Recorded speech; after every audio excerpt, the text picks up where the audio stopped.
സുരക്ഷ CRPF കൈമാറി എന്നാണ് പറയുന്നത്. അത് വളരെ വിചിത്രമായൊരു കാര്യമാണ്. ഈ സ്റ്റേറ്റിൻ്റെ തലവനാണല്ലോ അദ്ദേഹം. സ്റ്റേറ്റിൻ്റെ തലവൻ എന്ന നിലക്ക് ഏറ്റവും കൂടുതൽ സുരക്ഷ ലഭിക്കുന്ന സ്ഥാനത്താണ് അദ്ദേഹം ഇരിക്കുന്നത്.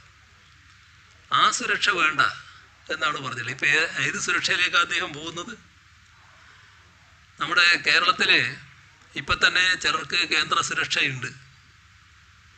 അത് ഒന്ന് കൊടുങ്ങല്ലൂരിലെ സുന്ദരൻ ഗോവിന്ദൻ, ആലുവയിലെ സുജിത്ത്, ആലങ്ങാട്ടെ സുധി, ആലുവയിലെ രാമേന്ദ്രൻ, കൊടുങ്ങല്ലൂരിലെ സജീവൻ, ഇവരെല്ലാം RSS പ്രവർത്തകരാണ്.